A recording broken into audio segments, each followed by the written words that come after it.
Hi, everybody. Good evening. Welcome to Evoke Therapy Programs broadcast. It's been a couple of weeks. I missed you guys. For those of you that might be new to this process, this is a live question and answer, which we do every other broadcast. So anytime you want to submit questions, you can pass those on to the moderator, Malia. She'll keep them and pass those on in the order that they're received, and they will be posted anonymously. So you're welcome to submit topics, questions, things you'd like me to address. We have some pre-submitted questions. We're going to get to those first, and then we'll get to any of your live questions for this evening. So with that, let's get to our first pre-submitted question. It reads, my son is 22 and he's a trained chef. We would like him to become more independent. How do we approach this subject with him without making him feel that we don't want him here? That's a great question. You know, I'll talk about this a little bit as we go along tonight. I think this might be one of the themes because it's been something I've been thinking about. You know, we set a boundary. In fact, I have a quote, a couple of quotes that I posted earlier this week on social media that I'll share with you. You know, when we set boundaries from a place of this is what I need, this is what I feel comfortable with. These are my boundaries based on my needs. That's the shift that we make in our lives. I thought about this idea this week when I was traveling and doing some work across the East Coast, and it was some exchanges I was having with some folks. That the reason that we struggle with boundaries is because we're trying to control people, and I don't think that that's obvious or intuitive to most people. Think about that. The reason that we struggle with boundaries is because we are trying to control other people. Trying to control how they feel, what they think, how they behave, or at the very least, how they perceive us.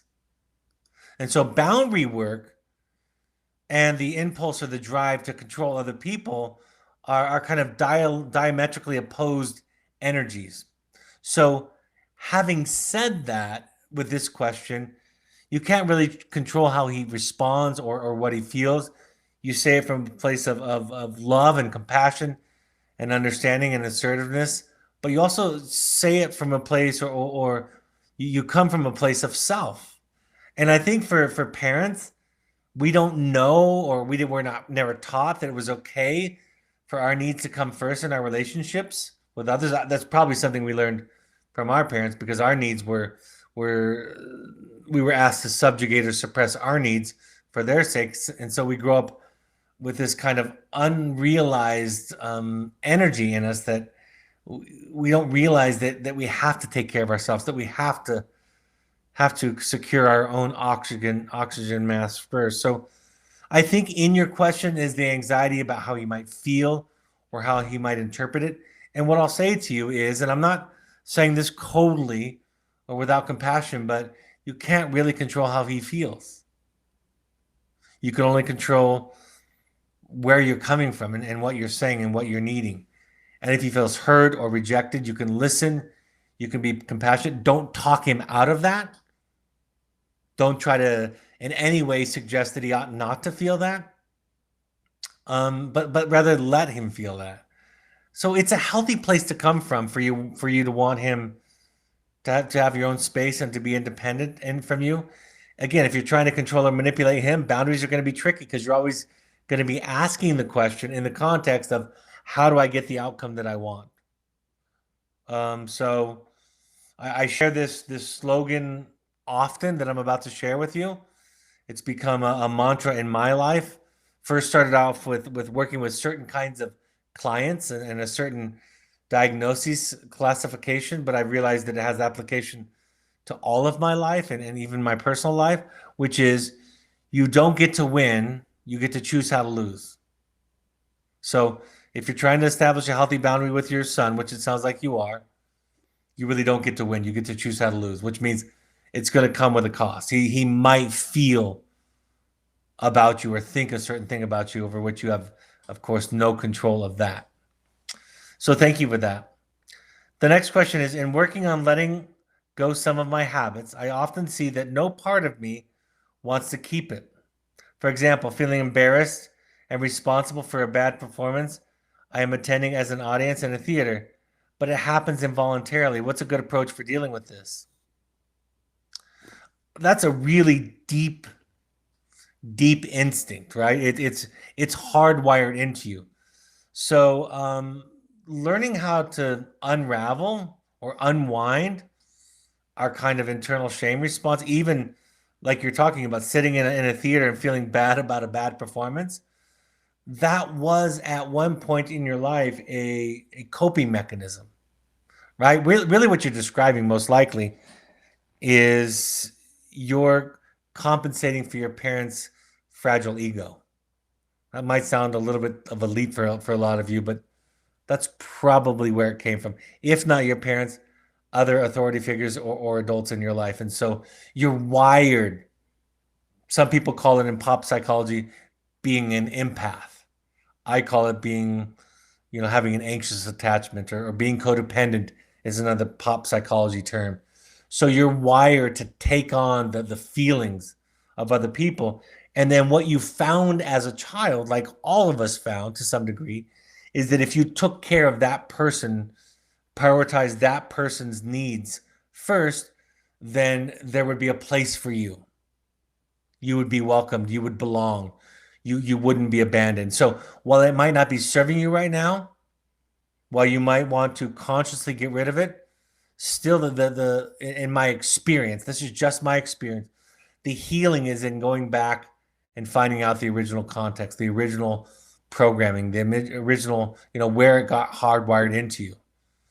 I have learned for myself that my compulsive responses to people that are unhealthy, while I might be ashamed of them, while I might dislike those responses in myself, if I'm willing to kind of battle through the shame and go deeper and look at where it came from, I can have compassion on myself. And for me, I had a friend, Molly Carmel. She's a great eating disorder DBT therapist in New York City. And I saw on her social media today, she said it's impossible to shame yourself into health.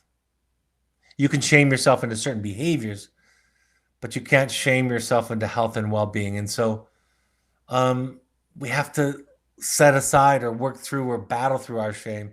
We have to develop compassion, and that compassion is a fertile location, a fertile place for us to kind of work out, to unravel. Eventually, you're going to have to go against your feelings and your instincts, right? As I work through my shame, I have to do things. I say this all the time. And I think for those of you that are parents of children in our program, I think this might hopefully cause you to ask yourself a couple of more questions. You have to learn to do the right or the healthy thing, even though you're going to feel bad about it, even though you're going to feel guilty or feel shame about it. And we've been taught in our culture, and it's taught often, even by psychologists, that our guilt, if not our shame, our guilt is associated with our conscience. Well, we just know that's just not true. Our guilt also is our programming that we're supposed to be something or do something for somebody else, even if it's uncomfortable for us. But to work through this, to kind of, we have to learn to feel, to tolerate, to wade through, to confront our guilt and our shame. By confront it, I mean just feel it and go through it. When I think about it in therapy, I think about it kind of uploading enough software. That's what these podcasts and webinars can be.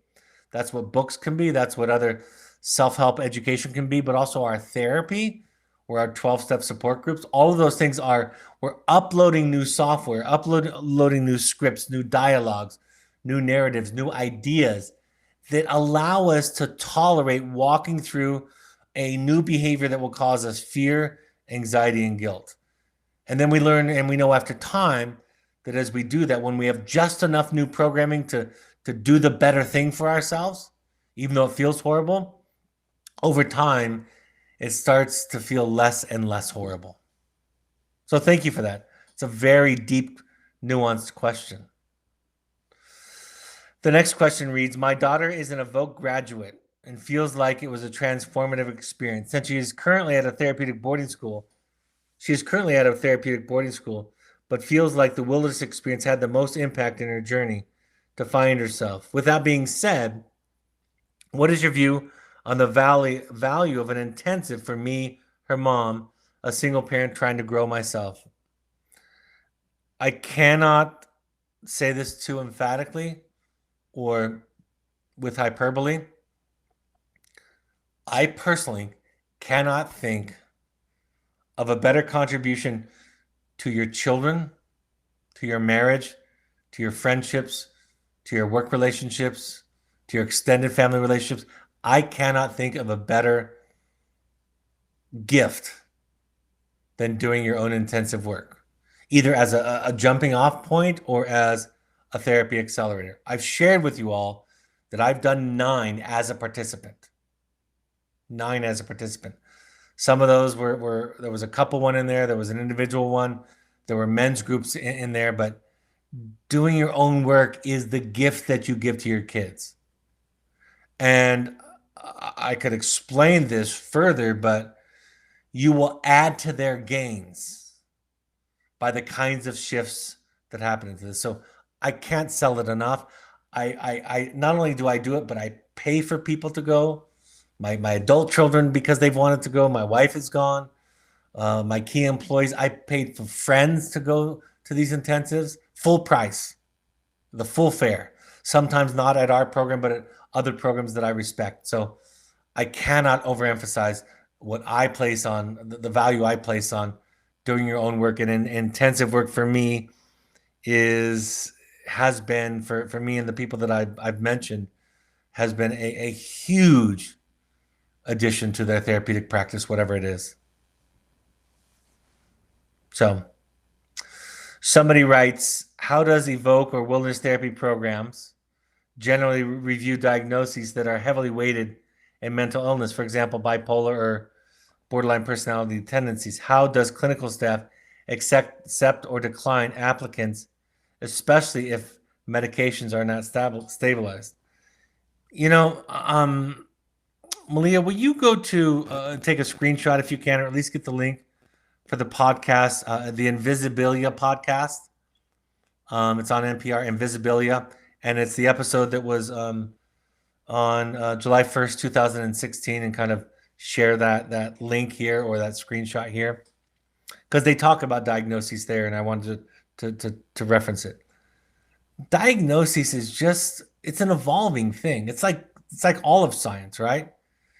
It's a shorthand to describe the pattern of symptoms or defenses that are in place to protect the individual from the wound or the trauma, from the hurt, from the pain. So it's a constant, it's an evolving process. You can diagnose it, and I want to say this, under stress, all of us would be reduced to a clinical diagnosis, right? We could all, if we were put under enough stress in our lives, we're going to start behaving in primitive ways and in less mature ways.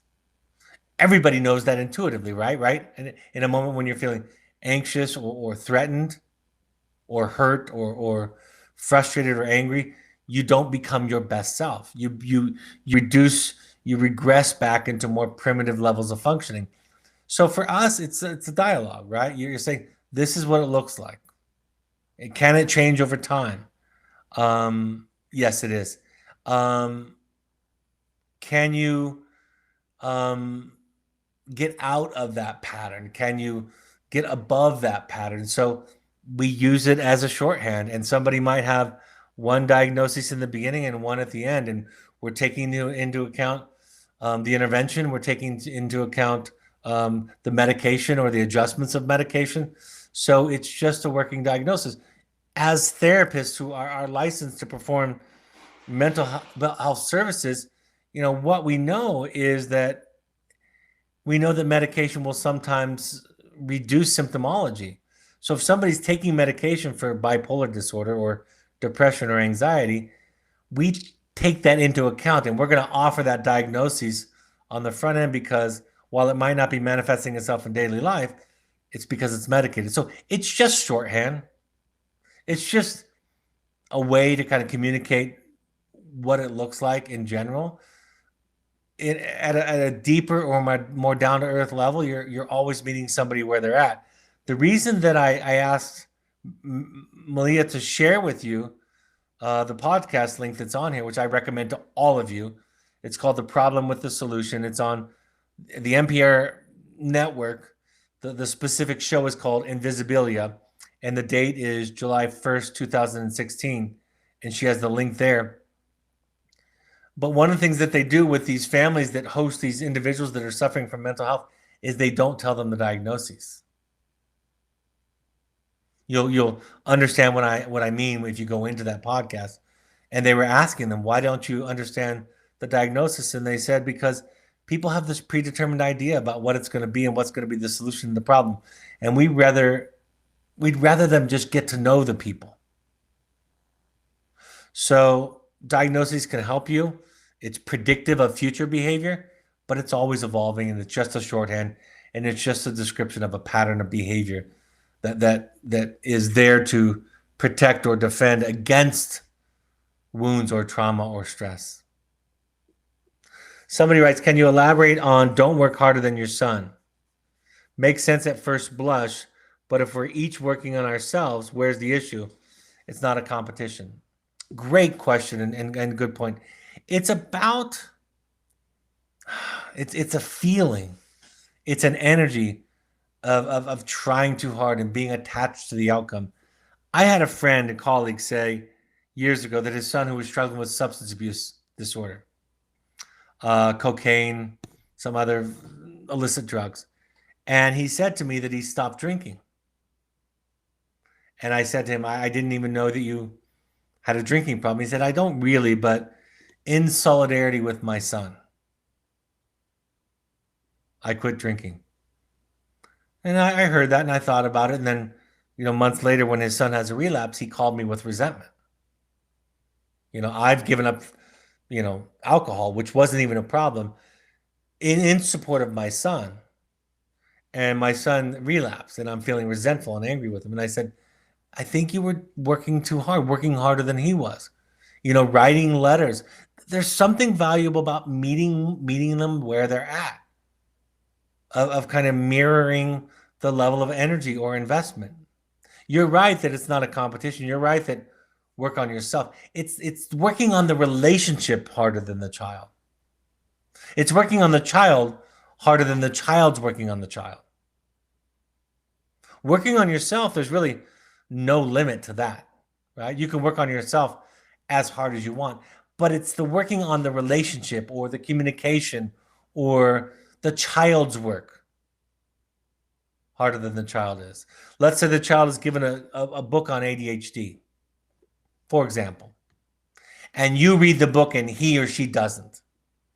That's working harder than the child on their work. But if the child is given a book on ADHD because that's what they struggle with, and you're given a book on anxiety because that's what you're working on, and you read yours and your child doesn't, that's fine. So the phrase working harder than your child is in reference to the relationship, or maybe even more so, the work that they're needing to do or that is in their purview, in their circle. Somebody writes, is there an age in terms of a child that relationship is no longer parent-child just to adults? I don't know.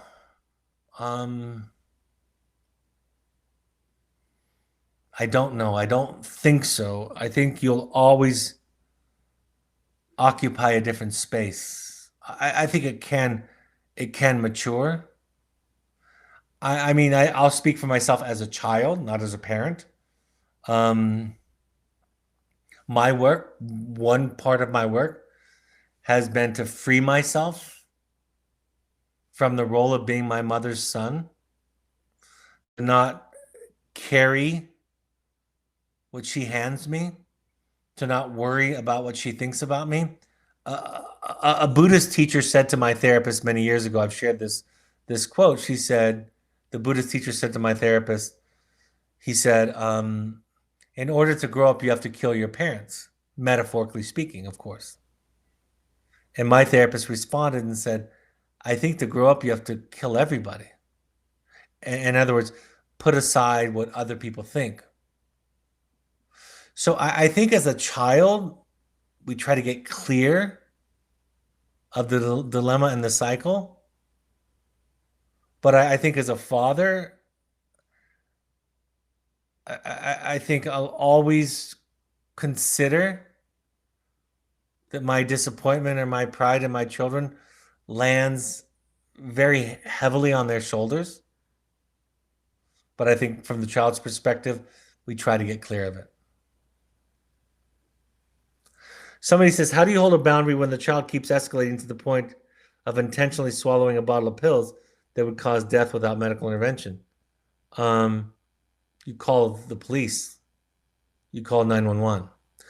Boundaries are just, like I said earlier, boundaries are just about you taking care of yourself. And if your child plays the suicide or the homicide or the violence card, you call police. I was just running a parent support group out in New Jersey last week that we had a group of parents gathered together, and one of the parents asked a question about one of their children. And I didn't know how to explain it in a short period of time, but I hesitated. They said, no, tell me what you think. And I said, well, basically, you can just tell your child, like, screw you. They were talking about the child being cruel to them and abusive and using them, being nice to them when they wanted something. And everybody kind of chuckled, but I said, it's an energy. You know, it's the anxious attachment that we have toward our children that freezes us, our attempt to control them. But you're allowed to assert yourself. You're allowed to put yourself first. Recently, when I enforced a natural consequence with one of my children, my child said to me, you have no idea how this will impact me socially. And I didn't say this to her, but I said it to my wife later. I said, I do know how it will impact her. I have a good sense of it, but it's not up for grabs. I'm not going to be held hostage by that. And so my wife said, how do you get to that point? How do you get to the point where you don't get held hostage by it? And I said, it's kind of like not caring about them.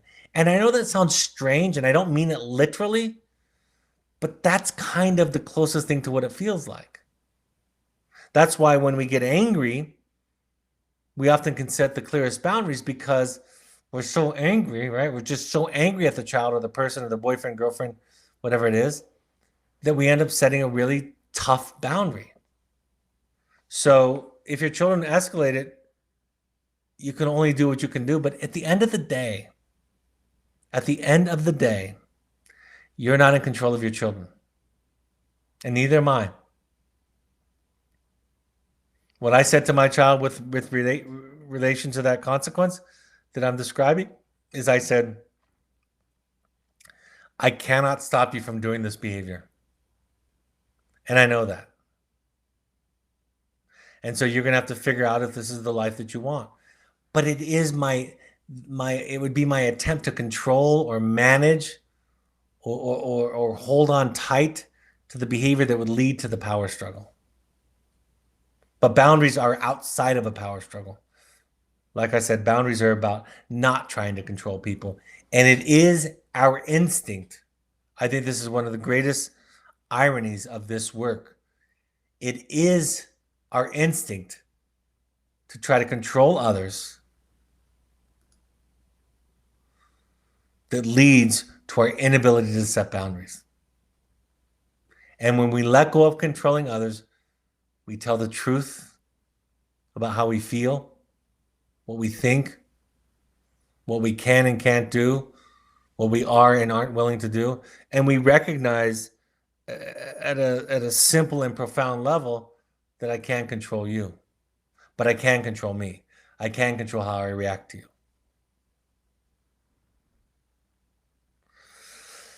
Next question, somebody writes, I'm figuring out that your teaching is not just a parenting tactic because I experience every day that when I listen, I attune, I ask about others' feelings, I feel better, and I get more from life. It's like being born anew. Thank you, Dr. Brad Reedy and Dr. Ian Feinauer, for teaching me to keep working on these things. You're welcome. Ian Feinauer was my assistant about 10 years ago. I don't know if you knew that. And also, his great aunt was my first mentor, Dr. Leslie Feinauer. I thanked her in my first book. So say hello to Ian for me and give him a hug when you can. Uh, Somebody writes, I've tried to apologize for wounding my son. So many adults failed my son. Me, his father, teachers, coaches, and peers. Me, I was overprotective. Tried to control the outcome so that he wouldn't feel sadness or disappointment. His father and other adults didn't accept him for who he was, tried to squeeze him into a box that he didn't belong in. And while I was overprotective of his feelings, I didn't protect him from the cruelty of other adults. I said the unthinkable, quote, it will be easier to just fit in, unquote. When I've tried to apologize, he said I didn't do anything wrong. He blames himself. He thinks it's his fault. He's never expressed anger towards me or his dad, even as we've sent him to numerous programs. When he comes out of the cloud, he is grateful and apologetic. I wonder if he needs to get angry at us to heal. I love, love, love this question. You know, he doesn't trust it yet. So not only you keep apologizing and you don't overdo it, but you assume a position in his life that you're an imperfect parent who makes mistakes, and you apologize on a regular basis for the small things, for the times when you overreact, when you yell, when you grow impatient, when you don't have the capacity and you stomp off or get rigid or blame him or gaslight him, whatever it is that you do. Turning around this ship, so to speak, it takes a long, long time. Virtually every child, if a parent shifts into the position that you're in to apologizing for the wounds, especially the big ones, they're going to say exactly this. You didn't do anything wrong. But you keep talking about it. Even with my children, I'm constantly talking about my horrible, rotten self. I'm making mistakes. I have plenty to apologize for, but I'm trying to say, it was just last night at dinner, my 19-year-old said something to me, matter of fact, about my ego. And I joked and I said, well, that's not fair to point out my faults. And then we kind of laughed about it. And it was light, right? I wasn't defensive. I didn't counterattack. You develop a way of being with them that they know that you're imperfect, that you make mistakes, that you'll come back afterwards. But it's like if you watch the old or have followed the Peanuts cartoon, the old cartoon that those of us of a certain age remember, you know, the episodes where Lucy holds the football and invites Charlie Brown to kick it. It speaks to this idea that he's saying to you, I don't believe you. And he's also saying that my wiring, I think I said this in my Journey of the Heroic Parent book. I said that my daughter was 5 or so when she tripped over a stair in front of me, walking up the stairs, caught her shin on the stair, and turned around to me instinctively and said, sorry, sorry, sorry, sorry, sorry. And I was aware that I had already done the damage. So keep it up. You're doing good work. And don't wait for him to accept it. Don't try to force him to accept it. He'll trust you if over time he senses that you can be the bad one. That you can be the identified patient at time. That you can be the one who made the biggest mistake. That's how he will learn to trust you. That when he gets upset, that you'll listen. You'll hold space for him. Not perfectly every time, but it's something you establish over time, and it doesn't turn on a dime. It doesn't turn around a corner. It takes a long time to steer the ship in a new direction. Somebody writes, I've been listening to your podcast, and while I realize you don't treat younger kids, I'm wondering if you have any experience with the biofeedback video game system, Mightier. I've been considering using it with my son, and curious if you've had any experience with it. I don't have any experience with it, but biofeedback is a wonderful, wonderful science, right? It's feedback. I don't know this particular game, but it's feedback about our nervous system. And we're taking something unconscious and we're making it conscious. So you start to realize how to self-regulate. You start to realize how to relax, how to calm yourself through breathing. So biofeedback is scientifically wonderful to make the autonomic nervous system a more conscious process, because most of the time our nervous system is reacting to stimuli, internal stimuli meaning our thoughts, and external stimuli meaning the events around us, without any conscious choice. So it starts to give you choice or agency over your nervous system, over your reactiveness, which is a huge, huge predictor of how healthy you are, right?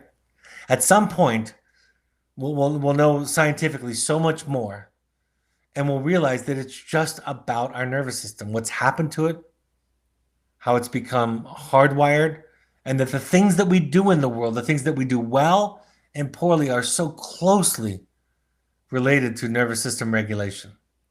And with that model, all the judgments will fall away. But we have some work to do, because people love their judgments, right?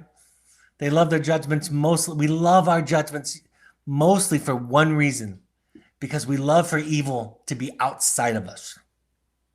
We love for badness, for the fault, for the problem to be outside of us, because that makes us feel good, and good makes us feel safe, like we're not going to be abandoned. But as we grow, mom and dad, grandma, grandpa, brother, sister, as we grow up, we learn to see that we are the reason that we're not happy. The big shift that happens in this work is the shift from thinking that it's your child's problems and issues that are making you unhappy, to realizing that how you're living your life is the reason for your happiness or your unhappiness.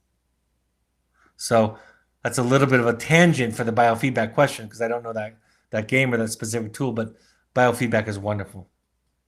Can be wonderful. Somebody writes, any advice on the first few days, weeks home after wilderness? 16-year-old son just came home Saturday. He's doing better for sure, but sometimes rejects the skills he was using in the field. Rolls his eyes at the I feel statements. Refused to check in with us this AM. Says he doesn't know how he feels, etc. The therapists at Evoke are going to be mad at me for saying this, but I'm going to say the truth anyway. The idea isn't for you to use I feel statements at home. I don't use I feel statements. My wife doesn't use them. My children doesn't use them. And I've been taught and trained in them and training other people for 30 years. The I feel statement is a model for communication that teaches us about the parts of ourselves. It teaches us to kind of dissect what we can control and what we can't control, how we feel, and how that's related to what we believe, and how the events in our lives trigger our beliefs. So it's like a drill in a sport. Imagine playing the scales on the piano. You don't use the scales. I mean, you don't play the scales later, but the scales are the building block for music. I'm learning guitar over the last year, and I have to practice the scales. The scales are kind of the fundamental language of the guitar or of music, but if you came over, I wouldn't play the scales for you. If I were performing music, I wouldn't play the scales for you, but I would practice them every day. Pablo Casals, the great cellist who died at the age of 93, played the scales until the last day of his life. And when asked by somebody, why do you play the scales? He said, because I learned something every day. So the I feel statement is just a tool that's supposed to teach you. It doesn't really get used. Now, when my wife and I are just talking and describing in communication and it's going well, we try to talk from the I statement, from the I place. I feel, right?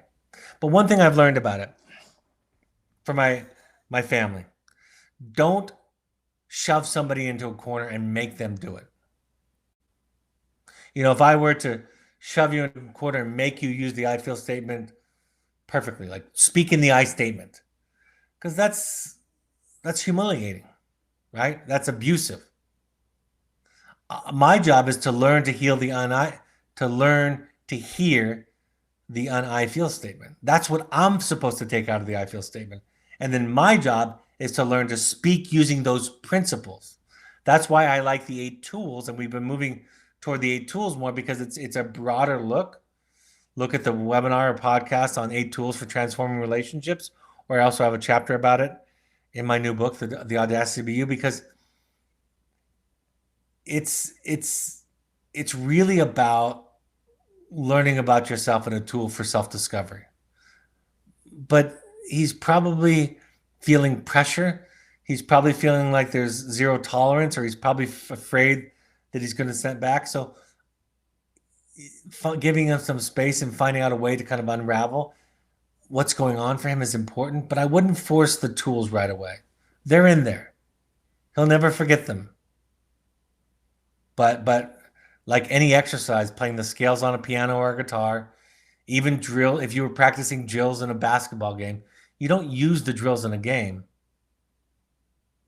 But your tools in basketball are aided by the practice of the drills in practice.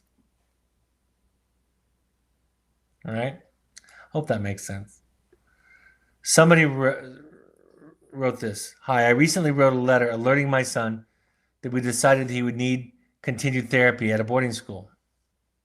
How does this news help a teen to continue to make progress in the wilderness for the next month he is there? I am concerned that he will be despondent. What do kids do in the wilderness, especially the last month before they leave to a boarding school or the next step? Well, normally their response is despondence, and I quit, and why should I keep working? And if I have to go to another school, why even try here? My response to that is great, wonderful.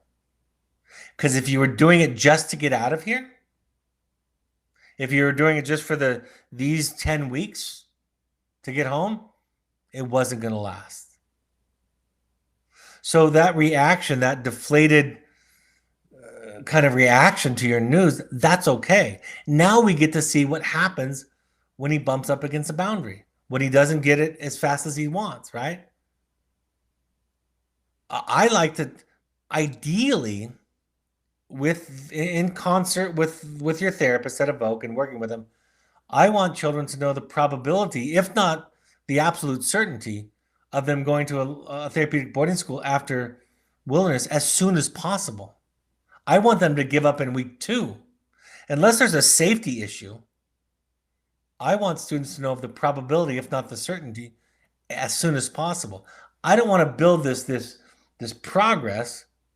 There's sometimes when I would do that, actually, but generally speaking, I don't want to build progress based on this illusion or this fantasy of the finish line, the impending finish line, and then pull it away and then have to start back at the beginning. I want them to have that extra month. I want them to have the 5 or 6 weeks if possible. Some kids need a win. Some kids are functioning so low or are dangerous when they're feeling discouraged in terms of their own self-care, their own self-harm. So we would manage it that way. But in general, this is real now. This is, I ran 7 marathons and 2 Ironman triathlons. If you don't know what that is, it's 11 and a half hours of swimming, biking, and in my case, 11 and a half hours of swimming, biking, and running. A marathon is the last leg of the Ironman. And what I learned is race day is easy. Tuesday in December at the local high school track at 5 o'clock in the morning with sleet, that's hard. So this will require him to tap into a deeper source of motivation. So I think it's good. I think it's good that he's faced with that, and that you see what he does with the fact that the finish line has been pushed back farther than he had originally anticipated. When you're running an 11-hour race, which is a 2.5-mile swim followed by a 112-mile bike ride followed by a 26-mile run, you look at the step in front of you, right? The finish line can be motivating, but it's so far away that you take a step at a time. And that's what he's being invited into, that sensibility of taking a step at a time. All right. I don't know if there are any more pre-submitted questions. Somebody writes, I am nervous about the field visit next week with my son who has been at Evoke for 7 weeks and has not fully embraced why he is there. I'm honestly not sure how to handle the situation, especially when he tells us that he does not belong at Evoke and to please take him home. First of all, the last broadcast I did just prior to my vacation and my work trip was on field visits in part. It's okay. It's okay. It's okay to be confronted. I'm with you. We'll be there to hold your hand and support you. But part of the field visit is not just celebration. It's not just reunion. It's those things are easy. Celebration and reunion are easy, but the hard part is kind of real time on the ground holding a boundary. But we'll be there to support you. Parents that look to a visit and hope and cross their fingers and want it to be a good visit, usually walking away feeling disappointed. Parents who come realizing that there's going to be work and that we're going to have to get through it with some support because you have the backstop or the safety net of the Evoke staff and the Evoke therapist. The folks that come with that mentality that it's work and it's going to be hard, they usually walk away feeling really, really satisfied with the work. And I will tell you this, and I've said this many, many times before.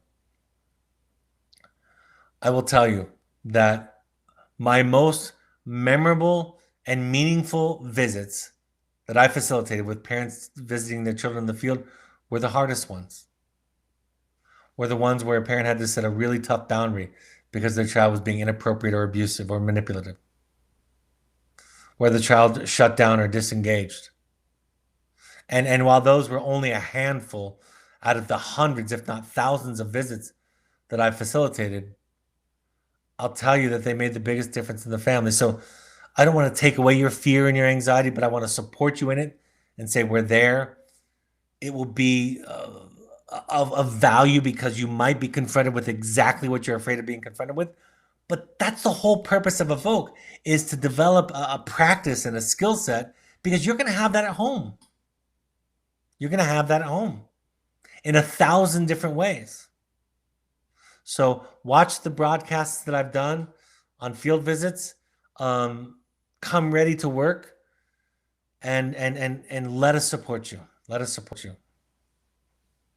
Somebody writes, at what age do you think it is a good age for an adopted child to seek out his birth mother? I'm concerned about if they are ready for possible rejection. Should they be secure in who they are before they have healthy habits, before they move to this step? I don't think there's a healthy age chronologically. I think it's, if I were setting an age, it would probably be at least 16.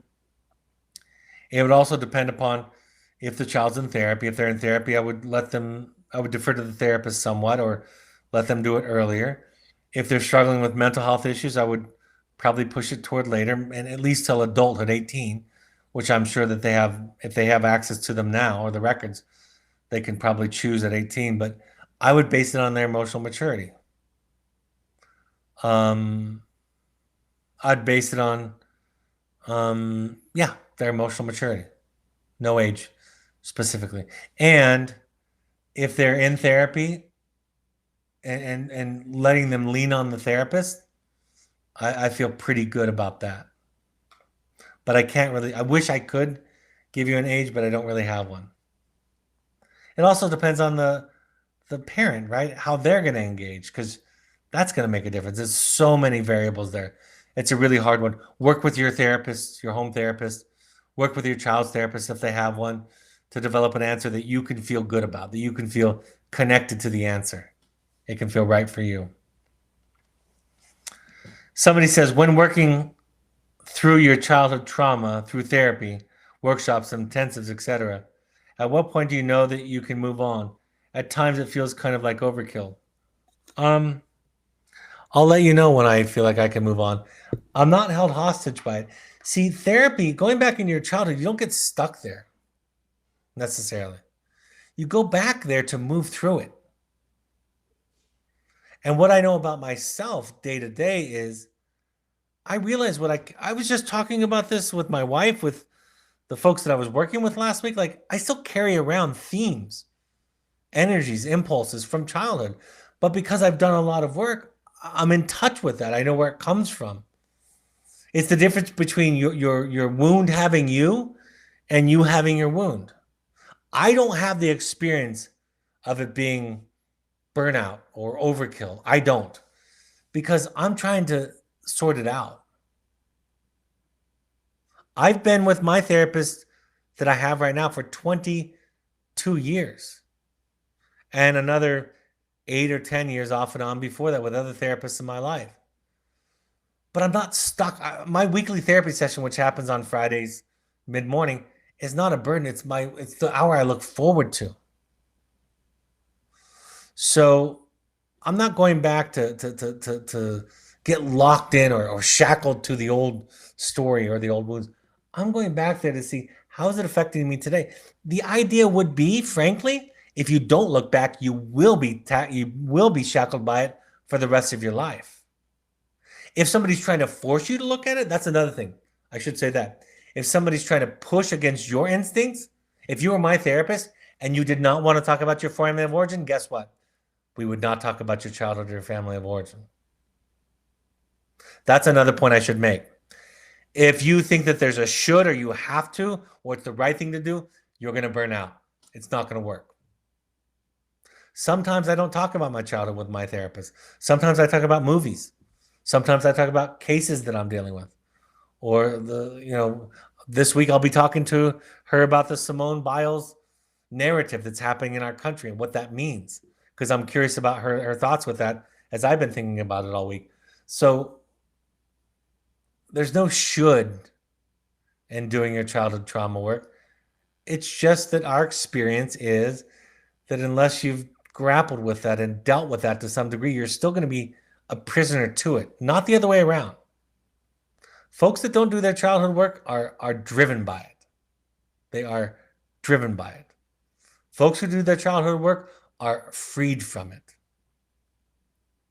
But if it feels like you're being forced or coerced or pressured or shoulded or compelled, then of course it's going to feel like a burden. It's going to feel like a stuckness.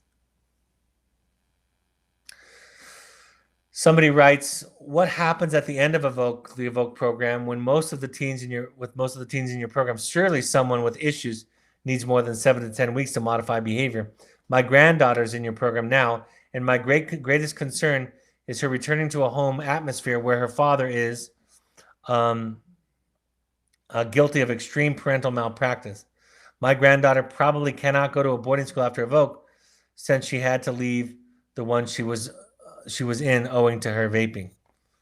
She can still probably go to one. She can still probably requalify for one. But I love what you're saying. I love that a grandparent is on here. Grandma or grandpa, whichever you are, that's what I called my grandparents. Thank you for joining. Thank you for being willing to learn. Thank you for being willing to ask questions. If you can listen to the podcast and learn something about your own childhood trauma, your parents, you'll have great gifts and perspectives to give to your daughter. In the end, if she can't go on to a boarding school, she's going to have to find support some way, right? She's going to, I want to tell you something. I was sent away to treatment at 16. I turned 17 in a treatment program in Huntington Beach, California, near where I lived.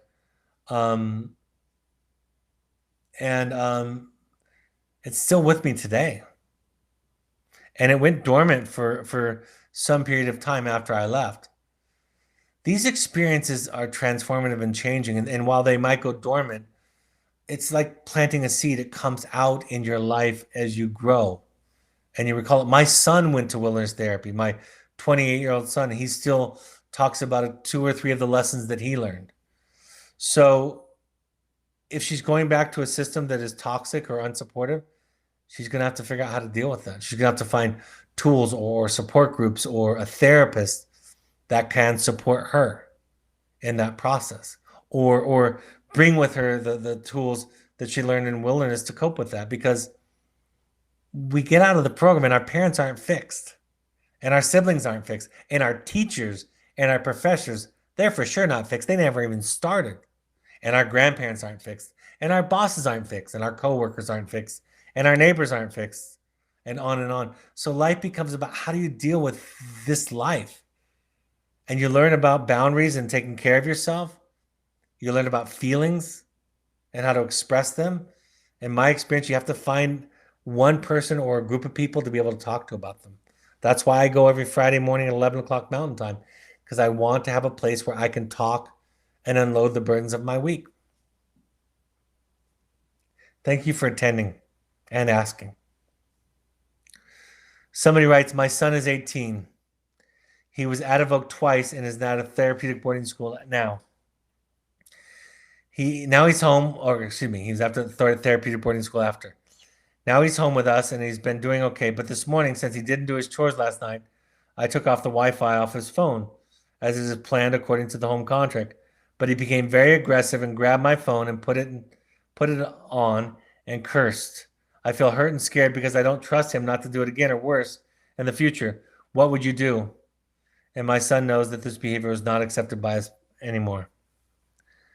You know, it's always hard when someone asks me what to do, because there are 1,000 right answers. I don't know what I would do. I would decide if there was space to have him talk about what was going on, or if I felt like a consequence was warranted. If I was feeling unsafe, I might just call the phone company and have it cut off. I might have other restrictions. I might just have a comment. There's no thing to do. See, therapy is not about learning what to do. I know that sounds strange, but therapy is about learning how to be. I know that sounds kind of like psychobabble, but even in the journey of the heroic parent, I tell the story of a parent who asked about bringing cigarettes to their son who was graduating from the program, because they were from Canada and these cigarettes were only sold in Canada. So the mother calls me about her daughter and says, should I bring the cigarettes? She's 22 and she's asking respectfully. And I said, there's no answer to the question about what should I do. I said, you could bring the cigarettes, you could hand them to your daughter and say, you know how I feel about smoking. You know that my father died of lung cancer, and I'm giving you the cigarettes because it's my symbolic way of saying I can't control you. Or you could come without the cigarettes and say, you know how I feel about smoking. You can smoke if you want, but I'm not going to participate. So, you know, I would encourage you, and I haven't said this in a long, long time, but read The Journey of the Heroic Parent. You know, the goal in this kind of work that we do at Evoke is not, I get asked all the time, give them a script, Brad. Tell them what to say. But you see, if it comes from a place of fear or control, doesn't matter what you say, you're not going to get it right. And if you come from a place of love and courage and compassion and a sense of self, you're not going to get it wrong no matter how you say it. I've yelled at my kids before where it's been right. I've yelled at my kids many times where it's been wrong. I've listened out of anxiety instead of out of compassion. So what I would say to you is, I'm going to give you an energy right now. I'm not going to give you words, but I'm going to give you an energy. My thing is, screw him. That's not okay. And if you want to talk about it, great. But if his response to a boundary is going to be aggression, I'm not going to swear on this because this gets recorded and replayed. I don't want to offend people that are listening where I usually don't swear, but screw him. Unless he wants to talk about it. Now, I know that goes against what you might think I would say, but it's not okay for you to be treated like that. And just like that mom that I was describing earlier, sometimes you kind of have to have a screw them mentality, because we're held so hostage by trying to be a good parent or the ideal parent that we don't assert ourselves. And that's the first ingredient in a healthy relationship is self and self-assertion, right? So I'd probably empower you to be kind of radically challenging to that kind of what I would call him abusing you. Telling him that you're hurt and that you're scared, I don't think that's a great thing to do because he obviously doesn't care in moments of stress. Okay, last question. Somebody writes, I am at a wellness camp with my daughter, a graduate of your program. I heard something today in a lecture which was focused on psychological component of healthy habits, etc., that brought me back to something I've heard you say many times. This therapist was talking about shifting my mindset, and she asked about how I relate to the problem. I thought of you, quote, what is my relationship to my child's problem, unquote. Very important. It always comes back to what I need to look at, not outside of me. Thank you for all that you do. Something always shows up for me that relates to this journey that I'm glad that I'm on. While I continue to struggle, and it's okay because I just keep at it. That's a wonderful place to end. Thank you so much. Keep it up, folks. Keep listening. Keep asking questions. Keep reading. It's a long journey. My 2 books, The Journey of the Heroic Parent and The Audacity to Be You, are available on Audible and Amazon. The next parent support group for Wilderness clients and Wilderness alumni is August 5th at 6:30 p.m. Mountain Time. For Intensives alumni, it's August 10th at 6 p.m.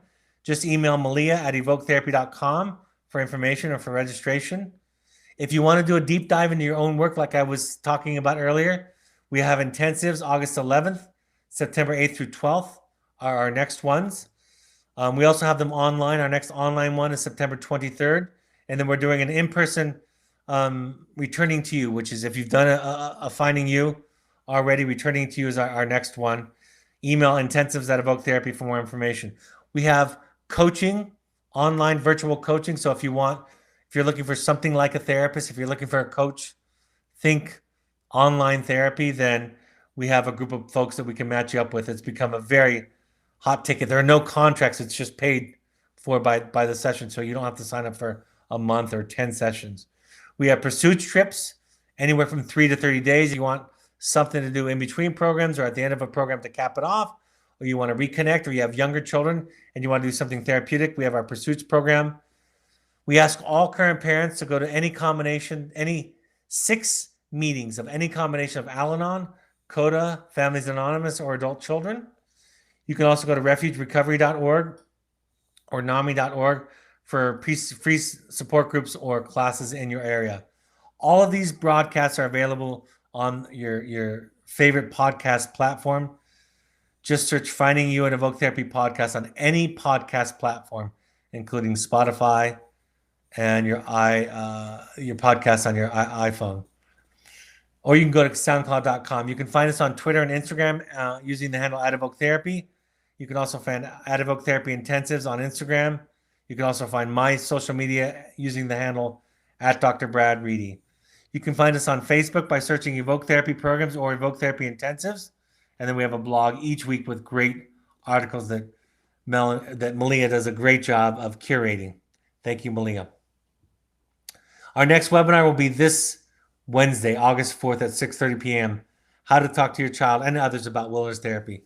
So this is another good one to be able to share with people that either are considering it or people in your family who are asking questions about it. So I look forward to that.